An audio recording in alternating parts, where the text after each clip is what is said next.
The night was quiet except for the sound of a girl crying behind a barn door. She wasn't loud. She was careful. At 13, she had already learned that being quiet was sometimes the only way to survive. Her small hands were shaking as she whispered the words that would change her life forever. "I'm too young to be a wife."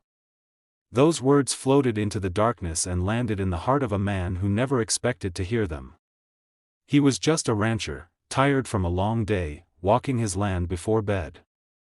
But in that moment, kindness asked him to choose between looking away or stepping in. Before the story continues, take a moment to subscribe, like this video, and share your thoughts in the comments.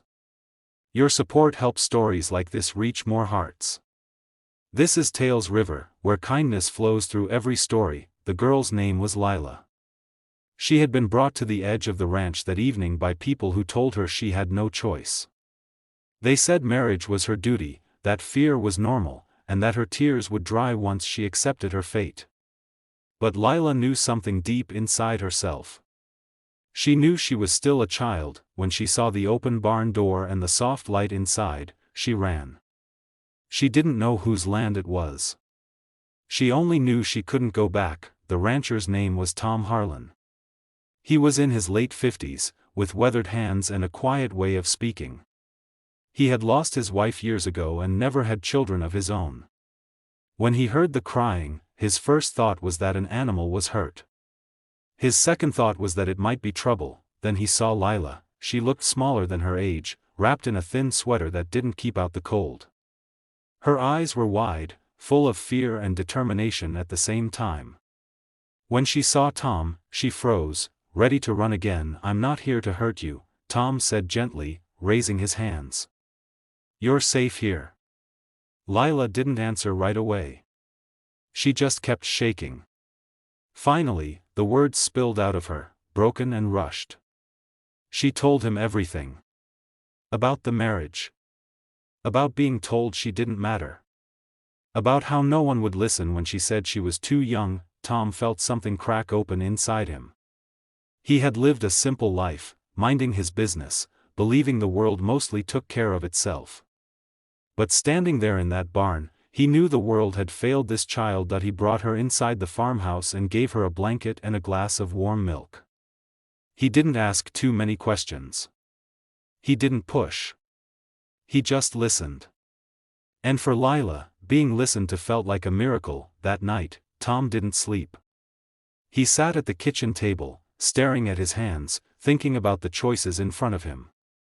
He knew he couldn't just send her away. He also knew he had to do the right thing, even if it was complicated. In the morning, he made a decision rooted in kindness, not fear. He hid her, yes, but not to disappear her from the world. He hid her to protect her long enough to help her. He called a trusted local social worker he knew through church outreach programs. He explained the situation carefully. He followed the law. He did everything he could to make sure Lila would be safe, not just for a night, but for the rest of her childhood. While the wheels of protection began to turn, Lila stayed on the ranch. She helped feed the chickens. She brushed the horses. She laughed for the first time in weeks when a goat tried to steal her sandwich. Tom never treated her like a burden. He treated her like a human being who mattered. Some evenings, they sat on the porch as the sun dipped below the fields. Lila talked about school, about wanting to be a nurse someday, about how she used to love drawing flowers in the margins of her notebooks. No one had ever asked her what she wanted before. Word eventually spread that a girl had run away. There were angry voices, accusations, and threats. Tom stood firm. He didn't shout. He didn't argue. He simply said, "She's a child. And children deserve protection." Those words carried weight. Authorities stepped in.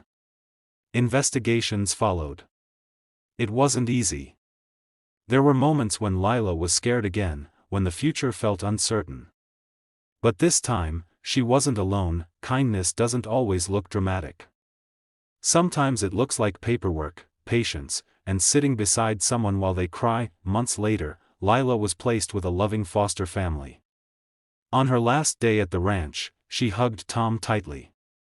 He felt her small arms around him and knew his life would never be the same. "You believed me," she said softly. "No one ever did before." Tom watched her drive away, tears in his eyes. He didn't save the world.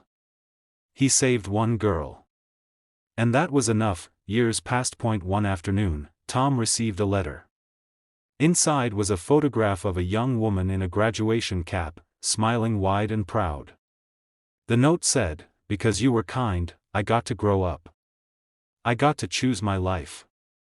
Thank you for hiding me long enough for the world to see me." Tom folded the letter carefully and placed it in his pocket. He walked outside, the same land, the same sky, but everything felt different. This story isn't just about a rancher or a runaway girl. It's about what happens when someone chooses kindness over comfort. When they listen instead of turning away. When they protect instead of judging. Kindness doesn't always fix everything overnight. But it opens doors. It creates space for hope. It reminds people, especially the most vulnerable, that their voice matters. Lila's life changed because one man believed her words, "I'm too young to be a wife." He didn't silence her. He stood with her. As you finish this story, remember this: you may never know how powerful your kindness can be. A listening ear, a brave choice, a gentle heart, these things can change the course of someone's life. So be kind. Be brave.